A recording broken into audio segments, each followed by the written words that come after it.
صبر کے لیے زمین کیسے تیار کی جائے؟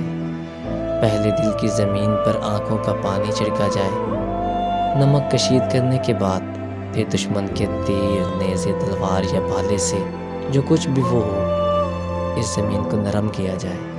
پھر بارش لمبی راتوں جیسی مسلسل، پاس کے جنگلوں جیسی گنجان اس پر گرے، پھر سوا نیزے کا سورج اس میں ڈوبے۔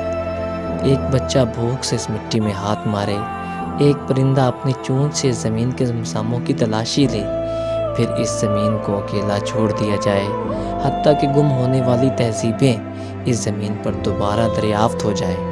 پھر ان تہذیبوں میں سے کوئی آدمی باہر آئے، اس زمین پر دو زانوں بیٹھ کے وہی چیخ مارے جو اس تہذیب کے سب سے مظلوم آدمی کے منہ سے بے ساختہ نکلی تھی۔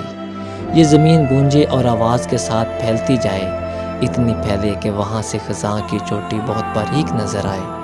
اب صبر کے لیے زمین تیار ہے، اس میں سوچ سمجھ کے بیج بو، ہر مرتبہ اس کی فصل میٹھی نہیں ہوتی۔